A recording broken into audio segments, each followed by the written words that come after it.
దీన్ని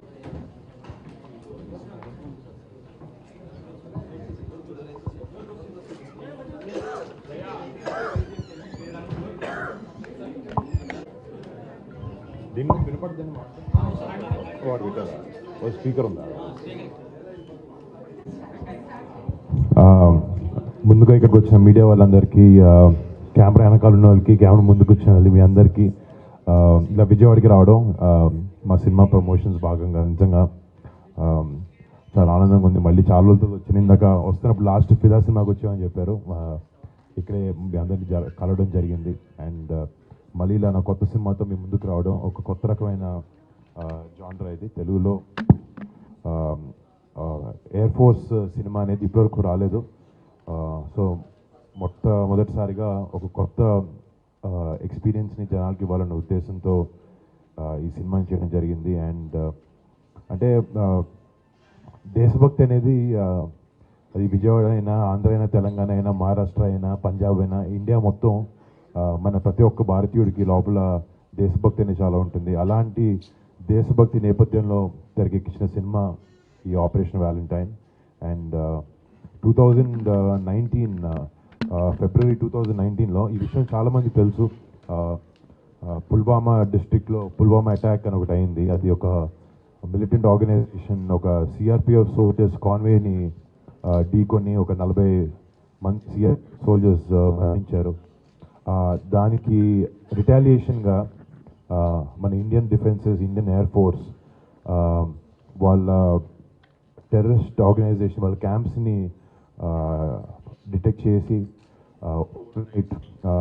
ఎవ్వరికి తెలియకుండా చాలా చాలా సీక్రెటివ్గా బాలకోట ఎయిర్ స్ట్రైక్ అని ఒకటి చేయడం జరిగింది. దాంట్లో వెళ్ళి ఆల్మోస్ట్ ఒక 300-400 మంది మిలిటెంట్స్ని డిస్ట్రాయ్ చేశారు, వాళ్ళ క్యాంప్స్ని డిస్ట్రాయ్ చేశారు. దాని తర్వాత పొలిటికల్గా లేకపోతే మీడియా ద్వారా చాలామంది వేరే దేశం వాళ్ళు ఇది జరగలేదు, ఇండియా వచ్చి ఒక ఖాళీ క్యాంప్లో బాంబ్స్ చేసి వెళ్ళిపోయింది అని చెప్పి న్యూస్ని చాలా వరకు ఏంటంటే డైల్యూట్ చేశారు. బట్ మన భారతదేశంలో ఉన్న పౌరులందరికీ, మన డిఫెన్సెస్కి తెలుసు, మన సోల్జర్స్కి జరిగిన ఆ ఇన్సిడెంట్, ఆ బ్లాక్ డే ఏదైతే అనుకుంటున్నాము 14 ఫిబ్రవరి, దానికి రిటాలియేషన్గా బయట వాళ్ళు ఎన్నైనా చెప్పుకోవచ్చు, డీప్ డౌన్ వాళ్ళకి తెలుసు ఇండియా ఒక గట్టి ఆన్సర్ దానికి ఇచ్చింది. కానీ జనరల్ సిటిజన్స్ లాగా మనందరికీ మీలాంటి న్యూస్లో పనిచేసే వాళ్ళు, మీడియా హౌసెస్ అందరూ చాలా వరకు ఇన్ఫర్మేషన్ని జనాలకి తీసుకురావడానికి ట్రై చేశారు, చెప్పారు. బట్ మనకి కూడా వెనకాల ఈ మిషన్ వెనకాల వాళ్ళ ప్లానింగ్ ఎలా జరిగింది, వాళ్ళు ఏ ఉద్దేశంతో చేశారు, వెనకాల అంటే ఇలాంటి మిషన్ చేయాలంటే అది ఒక ఆషామాషి విషయం కాదు. చాలా టైం కానీ, చాలా ప్లానింగ్ కానీ దాని వెనకాల ఉంటుంది. సో ఆ బ్యాక్ డోర్ ఏవైతే ప్లానింగ్ జరిగిందో, ఏవైతే వాళ్ళు ఈ మిషన్ ప్లానింగ్ అంతా జరిగిందో, ఇదంతా చాలా డీటెయిల్డ్గా జనాలకి చూపిస్తే మన సోల్జర్స్ మీద, మన ఎయిర్ ఫోర్స్ పైలట్స్ మీద మనందరికీ రెస్పెక్ట్ ఉంది వాళ్ళ మీద ఎప్పుడు. బట్ ఇలాంటి వాళ్ళు చేసిన ఒక కరేజియస్ మిషన్ గురించి వెనకాల ఎలా జరిగిందనేది జనాలకి చూపిస్తే వాళ్ళకి తెలియడం కూడా చాలా ఇంపార్టెంట్ అనిపించి ఒక చిన్న ప్రయత్నమే మా ఈ సినిమా. దీని మీద ఆధారంగా తీసుకుని ఆబ్వియస్లీ కొంచెం ఫిక్షనలైజ్ చేసి కొన్ని క్యారెక్టరైజేషన్స్ రాసి చేయడం జరిగింది. బట్ మేమైతే చాలా కాన్ఫిడెంట్గా ఉన్నాం. అంటే ఇందాక చెప్పినట్టు ఈ దేశభక్తి అనేది ప్రతి ఒక్కరిలో ఉంటుంది. ప్రతి ఒక్కరికి రేపొద్దున ఈ సినిమా చూసిన తర్వాత మన సోల్జర్స్ మీద కానీ వాళ్ళ మీద మనకి ఎప్పుడు రెస్పెక్ట్ అపారంగా ఉంటుంది. బట్ ఈ సినిమా చూసిన తర్వాత మళ్ళీ వాళ్ళు చేసే గొప్ప పనుల్ని, వాళ్ళు చేసే గొప్ప త్యాగాల్ని మనం ఒకసారి గుర్తు చేసుకుని మనసంతా దేశభక్తితో, ధైర్యంతో, వాళ్ళ మీద రెస్పెక్ట్తో మన థియేటర్ బయటకు వస్తారని ఒక ఆశతో ఈ సినిమాని చేసాం.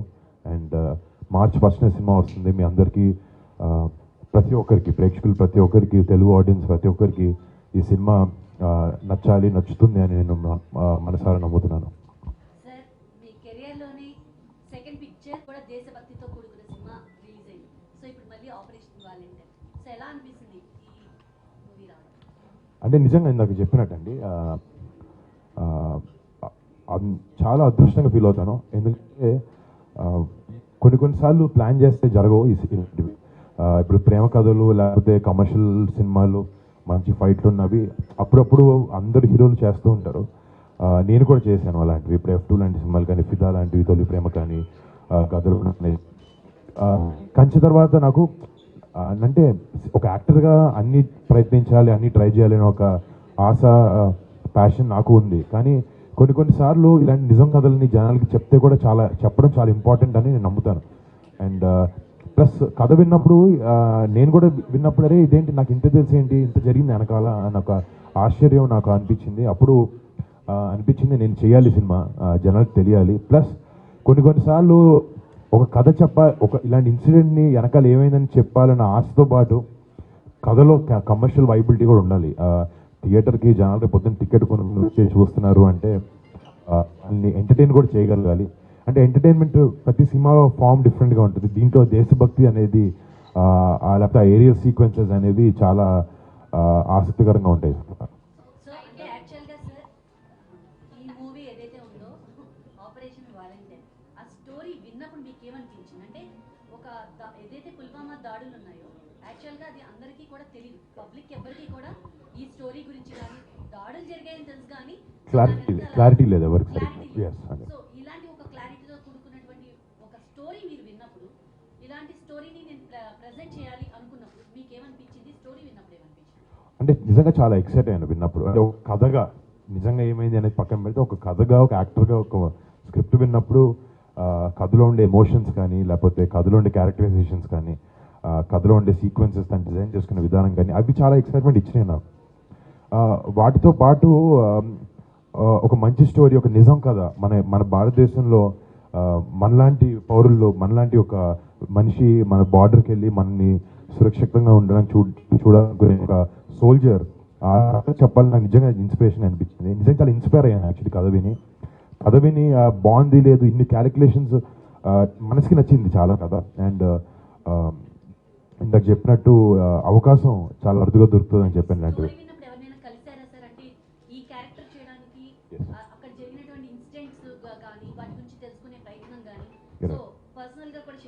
అంటే మేము ఫస్ట్ నుంచి ఒక ఇలాంటి సినిమా పర్టిక్యులర్గా మన ఆర్మ్డ్ ఫోర్సెస్ మీద, మన ఎయిర్ ఫోర్స్ కానీ, ఆర్మీ కానీ, BSF లేకపోతే మన నేవీ, వాళ్ళు మనందరికన్నా ఎంతో గొప్ప వ్యక్తులు వాళ్ళందరూ. లేకపోతే మనందరూ ఎంత కాదనుకున్న మన పని, మన ఫ్రెండ్స్, మన ఫ్యామిలీ చూసుకుంటాం. బట్ వాళ్ళందరూ భారతదేశంలో మొత్తం 130 కోట్ల మంది వాళ్ళ సొంత ఫ్యామిలీ అని అనుకునే ఉద్దేశం లేకపోతే అనుకునే థాట్ వాళ్ళకు ఉంటేనే వాళ్ళ ఫ్యామిలీని దూరంగా పెట్టి మన ఫ్యామిలీస్ కోసం, మన కోసం కష్టపడుతూ, సాక్రిఫైస్ చేస్తూ బార్డర్లో వెళ్ళి మన కోసం ఫైట్ చేస్తారు. సో డెఫినెట్గా అదైతే అనిపించిందండి. సో ఇంత వాళ్ళకు ఒక ట్రిబ్యూట్ లాగా ఇవ్వాలనే ఉద్దేశంతో మేము స్టార్ట్ అయ్యాం. కాబట్టి వాళ్ళ గురించి మనకు ఇన్ఫర్మేషన్, ఎయిర్ ఫోర్స్ గురించి కూడా అంతంత తెలీదు. సో మేము ఫస్ట్ నుంచి ఏంటంటే మీ మీద మేము సినిమా చేస్తున్నప్పుడు, మీ గురించి చేస్తున్నప్పుడు మిమ్మల్ని మంచి ఉద్దేశంలో చూపించాలనే ఉద్దేశం మాకుంది. సో ఫస్ట్ నుంచి మేము ఏం చేసామంటే స్క్రిప్ట్ని మినిస్ట్రీ ఆఫ్ డిఫెన్స్కి, ఇండియన్ ఎయిర్ ఫోర్స్కి మేము పంపించడం జరిగింది. అండ్ వాళ్ళు మొత్తం ఒక స్క్రూట్నీ చేసి చూసుకుని, అంటే వాళ్ళని కరెక్ట్ విధంగా చూపిస్తున్నామా లేదా అనేది కూడా చాలా ఇంపార్టెంట్. అండ్ మాకు అది చాలా ఇంపార్టెంట్. సో వాళ్ళకి పంపించిన తర్వాత వాళ్ళు చూశారు. ఒక ఫస్ట్ వచ్చినప్పుడు చిన్న మైన్యూట్ చేంజ్ చేసామంటే, అంటే వాళ్ళ ఎయిర్ బేస్లో మేము ఇలా చేయము, మేము మనం ఊహించుకొని కొన్ని సినిమాటిక్ కోసం రాసుకుంటాం. బట్ వాళ్ళు చెప్పిన తర్వాత మాకేం అలాంటి అబ్జెక్షన్స్ లేవని చెప్పి మేము మార్చడం జరిగింది. దాని తర్వాత వాళ్ళకి స్క్రిప్ట్ నచ్చితే వాళ్ళని మంచి దానిలో లైట్లో చూపిస్తే వాళ్ళు ఏంటంటే రియల్ ఎయిర్ బేసెస్లో షూట్ చేసే అవకాశం కూడా ఇస్తారు. మాకు ఒక 40 రోజుల వరకు గ్వాలియర్ బేస్ అని ఉంది. అది ఇండియాలో ఉన్న ఎన్నో ఎయిర్ బేసెస్లో one of the most busiest air base అనమాట. సో రోజు ఒక 40-50 టేక్ ఆఫ్ ల్యాండింగ్స్ అవుతూ ఉంటాయి. చాలా బిజియెస్ట్ ఎయిర్ బేస్ అది. సో అక్కడ ఇచ్చినప్పుడు రియల్ లైఫ్ పైలట్స్ చాలా మందిని, ఎన్నో గొప్ప వాళ్ళ పేర్లు అని నేను చెప్పలేను, బట్ వాళ్ళందరినీ కలవడం ఆ అదృష్టం నాకు దొరికింది. నాకు కూడా ఈ క్యారెక్టర్ ప్లే చేసినప్పుడు నేను ఎంతైనా ఊహించుకోవచ్చు ఈ క్యారెక్టర్ పేపర్ మీద మేము రాసిన విధానానికి ఇలా చేయొచ్చు అని. ఫిబ్రవరి 14th కూడా మీరు వెళ్ళి కలవడం అయితే జరిగింది. సో పర్సనల్గా అంటే మూవీని పక్కన పెడితే అసలు వాళ్ళని వెళ్ళి వాళ్ళ కుటుంబాన్ని కలవడం అనేది ఇది మామూలు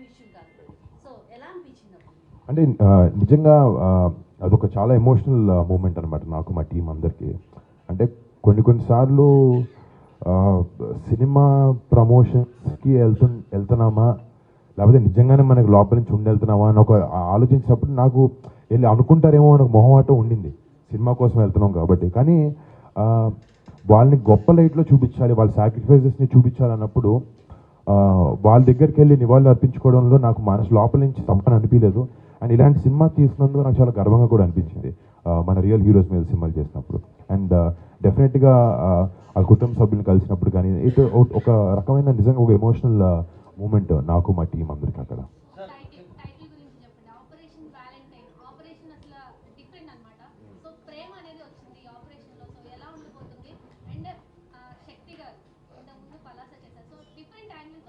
మీరు అన్న అడగండి, ఒక్కొక్కటి అడగండి అంటే మర్చిపోతాను అని కోసం.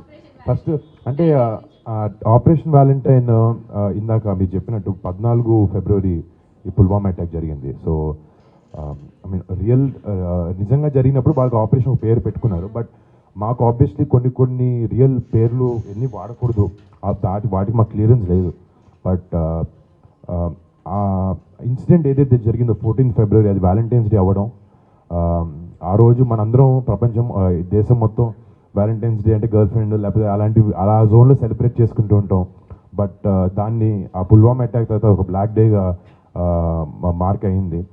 సో దానికి రిటాలియేషన్ ఇండియా ఏదైతే ఇచ్చిందో అది 12 రోజుల్లో 1 వీక్ 10 డేస్ గ్యాప్లో.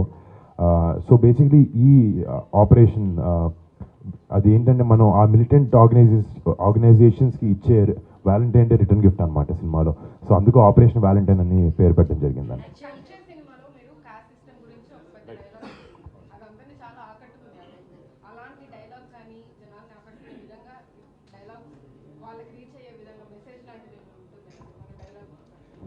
అంటే సోల్జర్స్ చేసే హీరోయిక్స్ కానీ వాళ్ళు చేసే పనులు కానీ వాళ్ళ సాక్రిఫైజెస్ కానీ వాళ్ళ ఫ్యామిలీని వదులుకొని అంటే కొన్నిసార్లు నోరు తెరిచి డైలాగ్స్ 100% చాలా మంచిగా ఉన్నాయి సినిమాలో.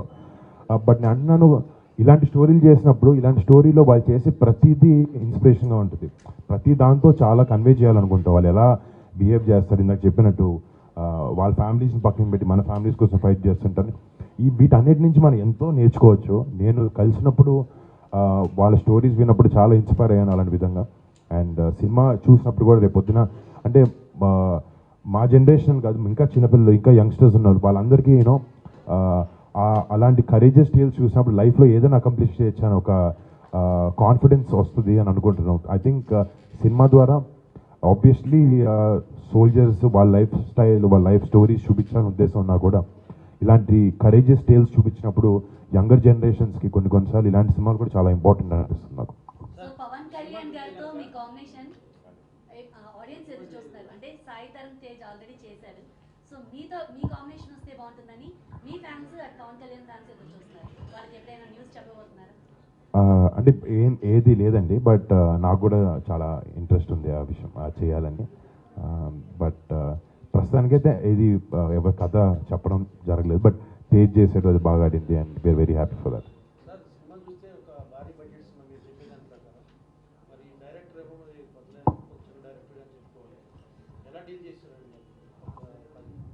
అంటే నేను నమ్మేది ఏంటంటే ఏ ఇండస్ట్రీలో అయినా యంగ్ టాలెంట్ యంగ్ బ్లడ్ ఎప్పటికప్పుడు వస్తూ ఉంటే ఒక స్టీరియోటైప్ అవ్వకుండా కొత్త ఐడియాస్తో ముందుకు ఆ ఇండస్ట్రీ ముందుకు కదులుతూ ఉంటుంది. అది ఎప్పుడూ టైం చూసిన ఈరోజు మీరు చూసిన వెటరన్స్ కూడా ఒక టైంలో వాళ్ళు యంగ్ జనరేషన్ యంగ్స్టర్స్ అనమాట. కానీ ఒక డైరెక్టర్ని కలిసినప్పుడు కొత్త డైరెక్టర్ని కలిసినప్పుడు కథ ఎంత బాగా రాశాడు ఇవన్నీ పక్కన పెడితే తనకు ఒక ప్యాషన్ ఉంటుంది, డైరెక్షన్ మీద ప్యాషన్ ఉంటుంది. చాలా వరకు ఏంటంటే నేను డైరెక్టర్ని అవ్వాలి అని ఒక ప్యాషన్ చాలా ఎక్కువ ఉంటుంది. బట్ ఈ డైరెక్టర్ని కలిసినప్పుడు అబ్బాయి తెలుగు అబ్బాయి కూడా కాదనమాట, అబ్బాయి రాజస్థాన్ నుంచి. తన దగ్గరకు వచ్చి కథ చెప్పినప్పుడు సరే డైరెక్షన్ అవకాశం కోసం మాట్లాడుతున్నాడా లేకపోతే తనకి నిజంగా ఈ ఎయిర్ ఫోర్స్ కథ చెప్పాలనుందా అని ఆలోచించినప్పుడు తన కళ్ళల్లో కనబడింది, తన మాటల్లో అర్థమైంది నాకు. తను ఎయిర్ ఫోర్స్కి చిన్నప్పటి నుంచి మన డిఫెన్సెస్కి చాలా పెద్ద అభిమాని తను. అండ్ వాళ్ళ కథలు చెప్పాలి, వాళ్ళ నిజం స్టోరీస్ చెప్పాలి అనే ఉద్దేశంతో తను ఆ ప్యాషన్తో తను పనిచేసాడు, ప్యాషన్తో రాశాడు. ప్లస్ తను నాతో పనిచేయక ముందు కూడా నా కథ చెప్పక ముందు కూడా తను ఎయిర్ ఫోర్స్తో కానీ ఆర్మీతో కానీ వాళ్ళకి షార్ట్ ఫిల్మ్స్ అన్ని షూట్ చేస్తుంటారు. ప్లస్ తను విఎఫ్ఎక్స్ సూపర్వైజర్ కూడా పనిచేశాడు. అంటే తను ఒకే క్రాఫ్ట్ కాకుండా అన్ని క్రాఫ్ట్స్లో తనకి బాగా హోల్డ్ ఉందని తను కలిసినప్పుడు జరిగింది. ప్లస్ తను ఏంటంటే రాకముందే తనకి ఎయిర్ ఫోర్స్ మీద ఉండే ప్యాషన్తో ఎండ్ రన్ అని చెప్పి ఒక 10-minute షార్ట్ ఫిల్మ్ ఒకటి తీసి తన ఓన్ స్టూడియోలో తనే డైరెక్ట్ చేసి తన ఓన్ ఫ్రెండ్స్ని యాక్టర్స్గా పెట్టుకుని విఎఫ్ఎక్స్ వర్క్ చేసి తను యూట్యూబ్లో రిలీజ్ చేయడం జరిగింది. చాలా పెద్ద వైరల్గా అయిందనమాట. బాలకోట ఎయిర్ స్ట్రైక్ మీద ఒక చిన్న ఎపిసోడ్ ఒకటి తీశాడు. అది చూసినప్పుడు అర్థమైంది తనకి ప్రతి క్రాఫ్ట్ మీద మంచి గ్రిప్ కమాండ్ ఉందని చెప్పి. ప్లస్ ఒక కొత్త అబ్బాయికి అవకాశం ఇవ్వాలనుకున్నప్పుడు ఆ ప్యాషన్ లేకపోతే తన క్రాఫ్ట్ గ్రిప్ చూస్తే చాలు. ఆ రెండు చూసినప్పుడు తనకి నిజంగా లోపల నుంచి ఈ సినిమా చేయాలి, ఒక ప్యాషన్తో పెద్ద డైరెక్టర్ అవ్వాలని తనకు ఉంది కాబట్టి చెప్పడం జరిగింది. పైలట్ క్యారెక్టర్ చేసేటప్పుడు ఆ బాడీ లాంగ్వేజ్ అనేది చాలా ఇంపార్టెంట్. సో దానికోసం ఎలాంటి వర్క్ అవుతుంది? అంటే ఒకటి ఫిజికల్గా జిమ్కి వెళ్ళడం అండి. అంటే పైలట్స్ ఒక రకంగా ఉంటారు. ఇప్పుడు ఫర్ ఎగ్జాంపుల్ నేను ముందు గని అని ఒక సినిమా చేశానంటే దాంట్లో బాక్సర్కి షోల్డర్ ఒకలా ఉండాలి. అంతరిక్షంలో అంటే నార్మల్గా కొంచెం సాదా సీదా కూడా సరిపోతుంది అలాగే ఉంటే. బట్ గని కొన్ని సినిమాలకి ఏంటంటే ఫిజికల్గా చాలా రిక్వైర్మెంట్ ఉంటుంది, ఇలా కనపడాలి. ఇప్పుడు కంచె సినిమాలో అలా వర్క్ చేయడం జరిగింది సోల్జర్గా చేసినప్పుడు. ఈ సినిమాలో మళ్ళీ ఎయిర్ ఫోర్స్ పైలట్స్ ఏంటంటే వాళ్ళు చాలా మస్క్యులర్గా చాలా బ్రాడ్గా ఉండరు, చాలా లాంకీగా సన్నగా ఉంటారు, వాళ్ళు చాలా ఫిట్గా ఉంటారు. సో దాని మీద డెఫినెట్గా ఫిజికల్ వర్క్ చేయడం జరిగింది. బట్ ఇదంతా కాకుండా మీరు ఇందాక చెప్పినట్టు ఇలాంటి క్యారెక్టర్స్ చేసినప్పుడు వాళ్ళందరికీ ఒక పర్టిక్యులర్ బాడీ లాంగ్వేజ్ కానీ ఒక స్టైల్ కానీ ఉంటుంది. అది సినిమాల్లో రిఫరెన్సెస్ కూడా అన్ని ఎక్కువ లేవు. ఒక టాప్ గన్ ఒక సినిమా హాలీవుడ్లో చేశారు, రష్యన్ ఫిల్మ్స్ కొన్ని చైనీస్ ఫిల్మ్స్ ఉన్నాయి. బట్ ఇండియాలో అన్ని ఎయిర్ ఫోర్స్ ఫిల్మ్స్ జరగలేదు, ప్లస్ తెలుగు అయితే అసలు రాలేదు. సో రిఫరెన్స్ పాయింట్ అనేది మాకు లేదు. బట్ ఎయిర్ ఫోర్స్ ఇన్స్టాగ్రామ్ హ్యాండిల్స్లో కొన్ని వీడియోస్, యూట్యూబ్లో కొన్ని వీడియోస్ చూడడం జరిగింది. ప్లస్ ఇందాక నిజంగా ఎయిర్ ఫోర్స్ పైలట్స్ని కలిసినప్పుడు వాళ్ళ కథలు విన్నప్పుడు వాళ్ళ మైండ్ సెట్ ఎలా ఉండే అంటే మనం యాక్టర్గా విన్నప్పుడు అంటే కొంచెం ఊహించుకోవాల్సి వస్తుంది. వాళ్ళు ఆప్స్ ఇదే తీసుకోవడానికి గ్యాప్ చేశారు. సో అవన్నీ వాళ్ళు చెప్పిన అన్ని కథలు విని డైరెక్టర్ పేపర్ మీద ఈ అర్జున్ దేవ్ అని కథ క్యారెక్టర్ని ఎలా రాశాడో చూసుకుని అవి ఏంటంటే ఆ రెండింటికి మ్యారేజ్ చేయాల్సి వస్తుంది. అంటే కొన్ని ట్రేడ్స్ని, బాడీ లాంగ్వేజెస్ని కానీ పేపర్లో ఉండే క్యారెక్టరైజేషన్ ఆ రెండింటిని డిజైన్ ఆబ్వియస్లీ డైరెక్టర్ చేస్తారు. బట్ యాక్టర్గా కూడా మనం అంతటూ మన సైడ్ మన ఎఫర్ట్ పెట్టి ఎక్స్ట్రాగా నేను ఈ క్యారెక్టర్కి ఏమగలుగుతున్నాను అది నా యాక్టర్ అని చెప్పి మనం పుష్ చేసి చేస్తాం. ఏదండి అంటే లేదండి, అది ఒక్కొక్క ఎయిర్ క్రాఫ్ట్ అది ఒక 600-1000 కోట్ల మధ్యలో ఉంటుంది అది. బట్ ఇందాక చెప్పినట్టు ఐకేఎఫ్ మాకు పర్మిషన్ ఇచ్చారు. అంటే ఎయిర్ బేస్లో షూటింగ్ పర్మిషన్ ఇవ్వరు. అలాంటి ఫ్లైట్లో కూర్చుని ఆపరేట్ చేసి ట్యాక్సీ చేసేవారు, అవన్నీ క్లోజ్ చేసి. అంటే మెజారిటీ వరకు ఏంటంటే ఇప్పుడు విఎఫ్ఎక్స్ ఇప్పుడు 2000 కిలోమీటర్ స్పీడ్లో జెట్ వెళ్తుందంటే మనం అక్కడ కెమెరా తీసుకెళ్ళి తీయలేం టెక్నికల్గా, it's very tough. So VFX సహాయంతో లేకపోతే రియల్ కాక్పిట్లో మేము నిజంగా షూట్ చేయడం కానీ, ఒక చిన్న సెట్ చేయడం కానీ, ప్లస్ కొంతమంది పైలట్స్ చిన్న కెమెరాస్ పెట్టుకుని వాళ్ళు ట్రైనింగ్కి వెళ్ళినప్పుడు వీడియోస్ తీయడం జరిగింది. ప్లస్ మా డైరెక్టర్ కాశ్మీర్కి వెళ్ళి ఒక చాపర్ హైర్ చేసుకుని చాపర్ కింద 4 కెమెరాస్ పెట్టుకుని మొత్తం తిరిగి ఆ ఫుటేజ్ అంతా కూడా చేశారు. సో ఇవన్నీ కలిపి యూటిలైజ్ చేసుకుని ఏరియల్ సీక్వెన్సెస్ చేయడం జరిగింది.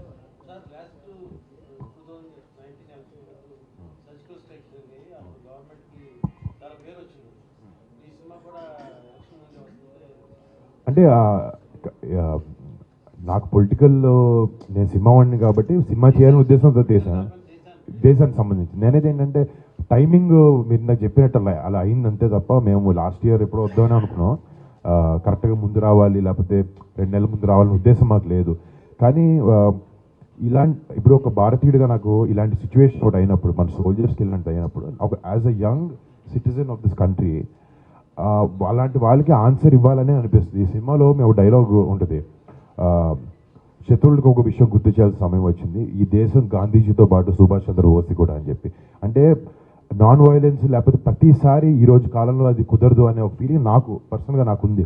అండ్ వెన్ ఐ సా అలాంటి చేసిన ఒక తప్పు అలాంటి ఒక ఇన్సిడెంట్ని వెనకాలకి ఆన్సర్ ఇచ్చేది ఏ గవర్నమెంట్ అయినా డెఫినెట్లీ వాళ్ళని మేము బాగా మంచి రేట్ అని చూపించాను. వీఆర్ వెరీ హ్యాపీ ఆ రోజు గవర్నమెంట్ తీసుకున్న డెసిషన్కి ఆర్ మన మిలిటరీ తీసుకున్న డెసిషన్కి ఆర్మ్ ఫోర్సెస్ తీసుకున్న డెసిషన్కి. సో పుల్వామా దాడుల్లో ఎవరైతే ఇదయ్యారో సో వాళ్ళ కుటుంబాలు వెళ్ళి మీరు పరామర్శించడం జరిగింది. ఈ సినిమా నుంచి వచ్చేటటువంటి టికెట్స్ కాస్ట్ నుంచి కానీ ఏమైనా తీసి ఆ కుటుంబానికి ఏమైనా అంటే అది నిన్న ఎవరితో మాట్లాడుతున్నప్పుడు నిజంగా మా టీంతో మేము డిస్కస్ చేసాం. అది అంటే ఇప్పుడు పెద్ద ప్రొడ్యూసర్స్ ఉన్నప్పుడు వాళ్ళతో కూడా నేను డిస్కస్ చేయాలి. బట్ నిజంగా ఏంటంటే టైం లైన్స్ వాళ్ళు అందరూ చాలా బిజీ ఉన్నారు. బట్ నిన్న యాక్చువల్లీ ట్రైలర్ లాంచ్ అప్పుడు ఎవరో ఈ క్వశ్చన్ అడిగితే వాళ్ళకి చెప్పాం. మేము డిస్కషన్ స్టేజ్లో ఉన్నాం యాక్చువల్లీ మాట్లాడి నిజంగా అంటే ఇప్పుడు మాకు కూడా లోపల నుంచి ఏదో వాళ్ళు మంచి రేటో చూపించినప్పుడు వాళ్ళకి మేము ఏదో సాయం చేయాలి.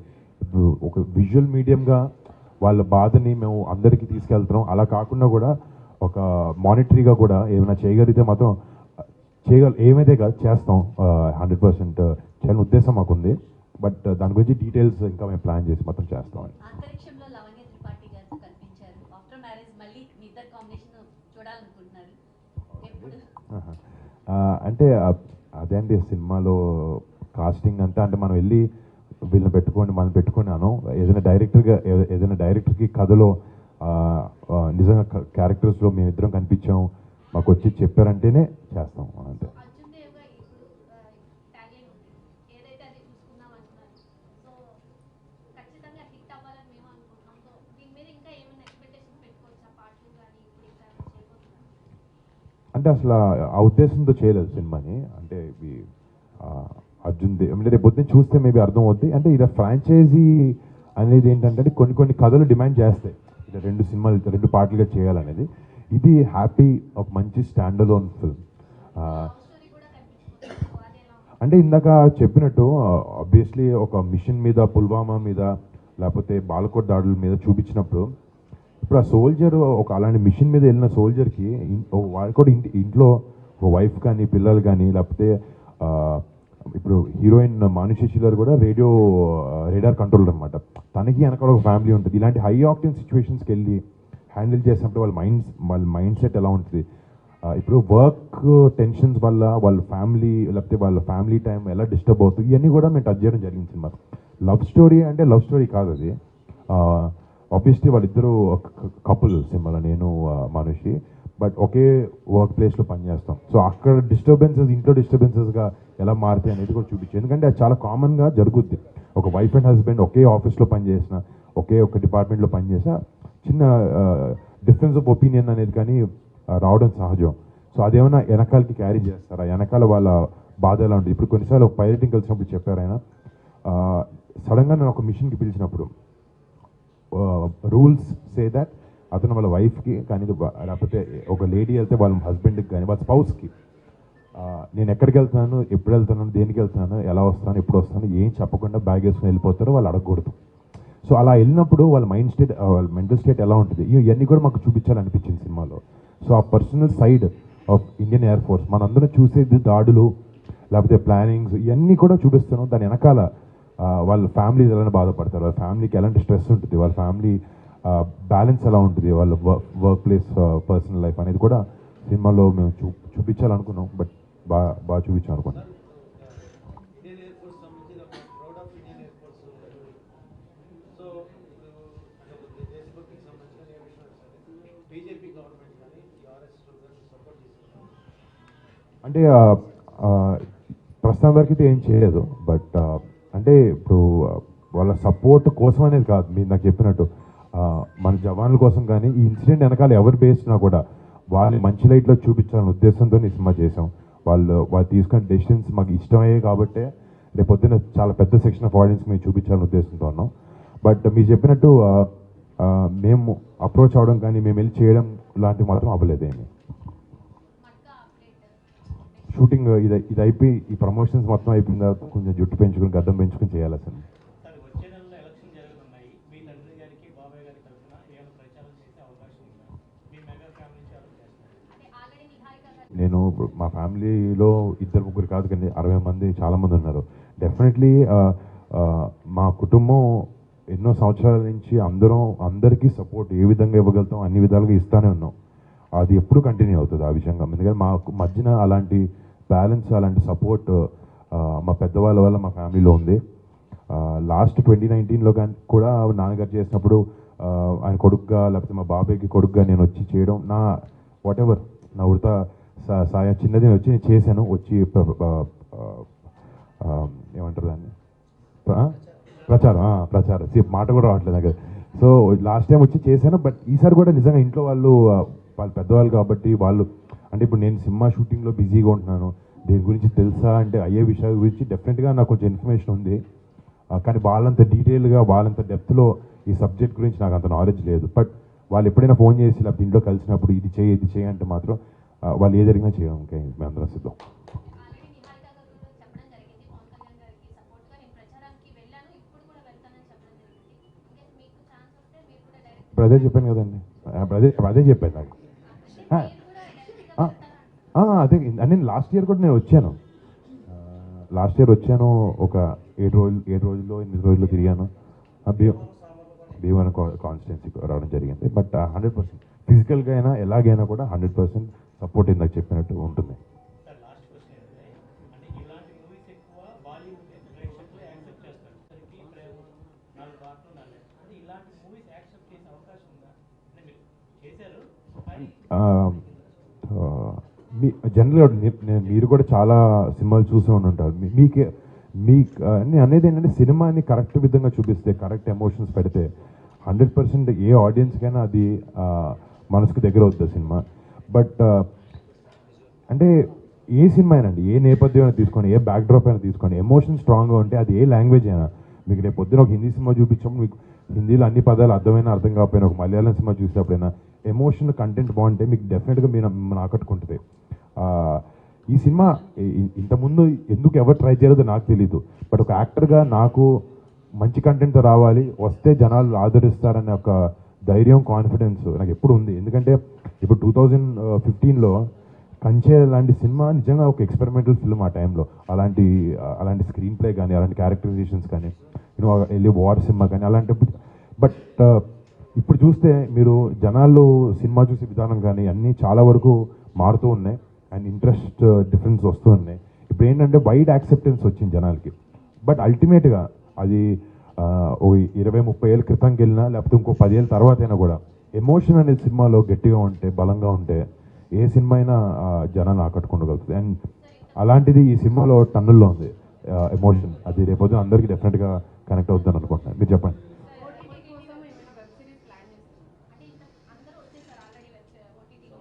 అవునండి, అంటే ప్లానింగ్ అదే ఇందాక చెప్తాను కదండి, ఇండస్ట్రీలో లేకపోతే ప్లాన్ బట్టి ఏది జరగదు. సిచ్యువేషన్ బట్టి ఏదన్నా నిజంగా రావాల్సిన టైంకి మంచి కథ వస్తే అది ఓటీటీ అయినా ఏ స్పేస్ అయినా. అవ్వలేదు డిస్కషన్ జరిగినాయి కానీ అంత నచ్చినవి రాలేదు. సో చేస్తే కూడా మంచి ఇంపాక్ట్ఫుల్. నేను మల్టీ స్టార్ మీరు అడిగితే నేను చేశాను కదండి, గట్టిగా 2 చేశాను కదా. నేను 12 సినిమాలు చేస్తాను, 2 చేశాను. బట్ అదే ఎగ్జాక్ట్లీ ఇప్పుడు మల్టీ స్టారర్స్కైనా ఓటీటీస్కైనా మీరు ఇందాక ఎవరైనా పర్టికులర్ యాక్టర్తో సినిమా, బాబాయ్ గారితో అన్నారు, లావణ్య గారితో. దీని వెనకాల కథే ముఖ్యం. అదే కథే ఇప్పుడు ఒక స్క్రిప్ట్ వెనకాల మీ పేరు రాస్తుంటుంది అంటారు, రేపు పొద్దున అలా రాస్తుంటే మన దగ్గర రావాలి, త్వరగా స్క్రిప్ట్ రావాలని కోరుకుంటున్నాను.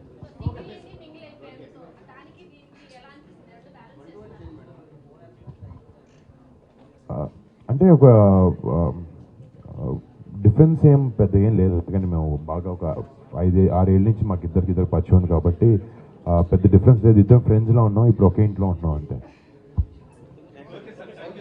థ్యాంక్ యూ అందరికీ, థ్యాంక్ యూ సో మచ్.